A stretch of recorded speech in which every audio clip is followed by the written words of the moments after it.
Hello everyone, my name is Henry and I'm a CFI applicant. Today I'll be demonstrating how I would teach a lesson on go-arounds, including the associated risk management elements. I'll be using a whiteboard and a model airplane as props to illustrate key points. The purpose of this lesson is to understand why go-arounds are a critical maneuver for any pilot. A go-around is not an admission of failure, it's a normal proactive safety procedure. Executing a timely go-around can prevent accidents such as hard landings, runway overruns, or collisions with obstacles. In the grand scheme of training, mastering go-arounds is essential for achieving a pilot certificate because it develops judgment and skill to always choose safety over rushed or unstable landing. A good pilot is always willing to go around if the landing isn't looking safe. Remember, you can attempt a landing again under better conditions, but you can't undo a bad landing. This mentality will benefit students throughout their flying career as a competent and safety-conscious pilot. Now, before diving into the how-tos, let me outline what we aim to accomplish. First, the objectives. By the end of this lesson, students should be able to 1. Explain when and why to perform a go-around. They will learn to recognize at least 3 to 4 situations that require an immediate go-around.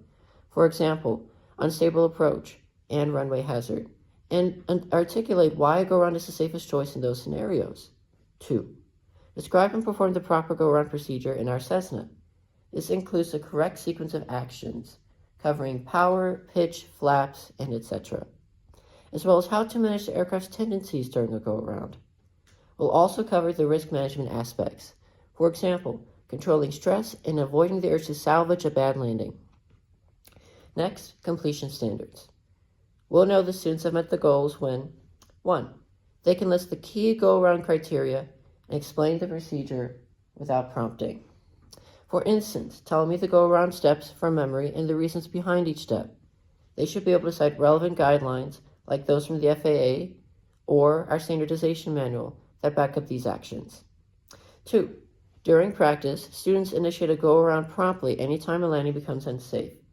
They apply full power smoothly and transition to a stable climb attitude, configuring the aircraft correctly through flap retraction and etc., while maintaining control. 3. Students demonstrate sound decision-making by not hesitating to go around when needed, resisting external pressures like feeling embarrassed to go around or being in a hurry, and prioritizing safety. They'll also announce to go around on their own.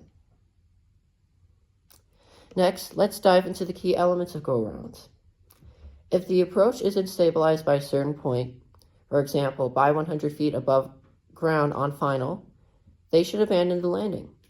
Our ERAU Flight Operations Manual 7.4 explicitly states that if by 100 feet above ground, they haven't established a constant approach pitch, trimmed the airplane, or on the correct airspeed plus or minus 5 knots of your target, including any gust factor in the landing configuration, on glide path to their aiming point, and aligned with the center line, then they must execute an immediate go-around. In practice, this means if students are still wrestling with the glide or are too fast or slow at low altitude, they should not try to save the landing. Go around and set up again properly. We have a call-out, stable, by 100 feet in our standardization FOM manual. If the student or I cannot call stable, that's our cue to go around. If something or someone is on the runway, perhaps another aircraft hasn't cleared, or a vehicle or animal appears, students must go around. Now that we know when to go around, let's cover how to do it step by step. A go around in our Cessna follows a specific sequence in our standardization manual. I'll explain and demonstrate with our model airplane.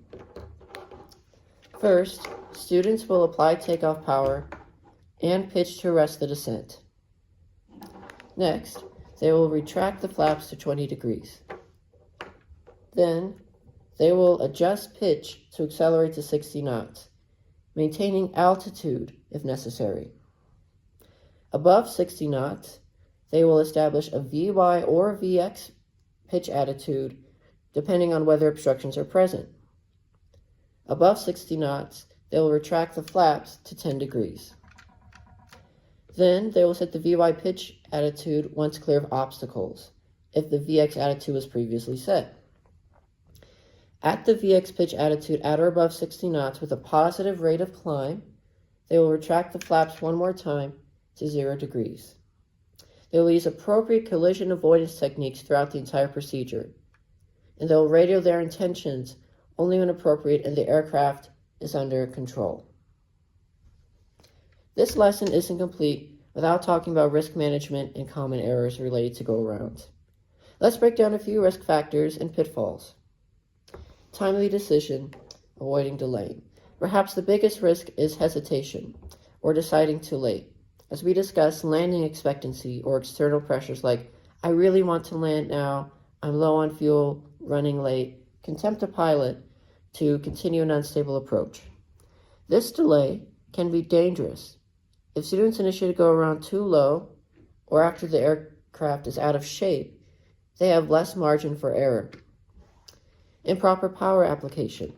This could be not applying full power, fast enough, or the opposite, jamming it in too abruptly, causing the engine to sputter or yaw. We train to apply smooth, firm, full power immediately. Students should not ever partial power a go-around and always go full.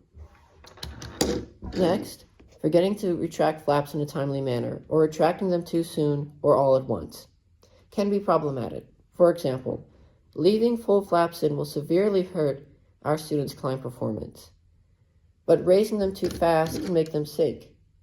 We follow the POH steps to the letter that I just read to avoid this. I'd like to finish this section by underlining the decide early, execute promptly mantra.